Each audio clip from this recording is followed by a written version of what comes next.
Jerry? Yesterday I received an email from DCR indicating a hearing in Fall River on December the 5th about a management plan for Horseneck Beach. Yes. And they mentioned that it gives you a link to go to Yep. see what it's about. You hit the link and there's nothing there. Yep. And we're talking December 5th. My question to you, because I know you're Yep. very involved with it, are there any surprises here? I think there might be. I think there might be a surprise there. DCR hand-delivered to my office yesterday. I have not read it yet, but the draft management plan that they're going to present on December 5th. I have not even looked at it, to be honest with you.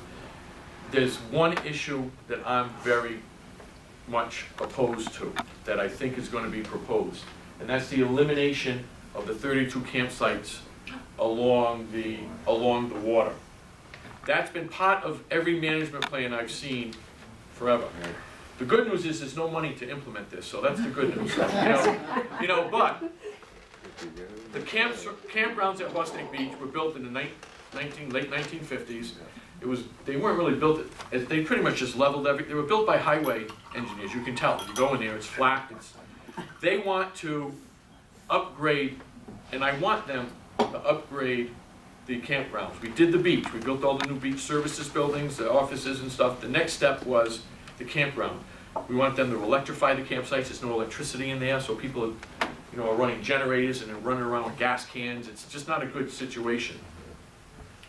However, Coastal Zone Management, which is an environmental agency, is saying that we have to eliminate that road that cuts down along the beach, and we have 16 sites on one side of the road right on the water, 16 sites on the other side of the road, because it's in a barrier beach, it's in a dune system. And they will say that if today you would never be able to build that there. And I will agree with them. My house that I've lived in for 30 years on Sanford Road has 88 feet of frontage. With that, I would never be able to build my house on that lot today either, right? But I'm there. You're not going to kick me out. These sites are there. This is a blue-collar campground. This is where, and to be amazed, I have a lot of friends that go there, and I go there, and this is where this is the only vacation they can afford.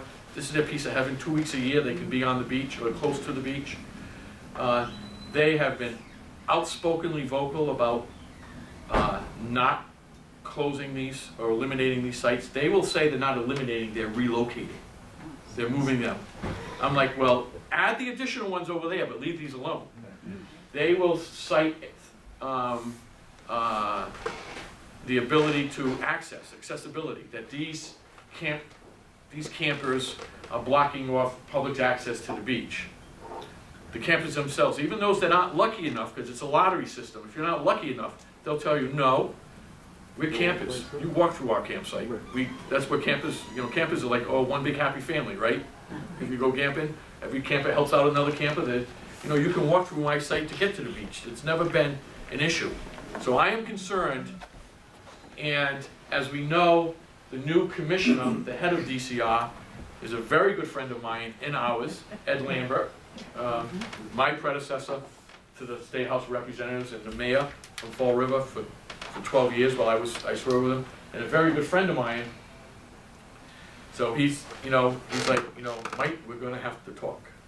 And I'm like, well, I didn't tell you, I told your predecessor, Commissioner, that I think my words were over my dead body. We're gonna close these campsites. I said, but Ed, you're too good of a friend, and he knows, he's been around long enough, he knows, this is what they're telling me we have to do, and so I'm keeping an eye on that.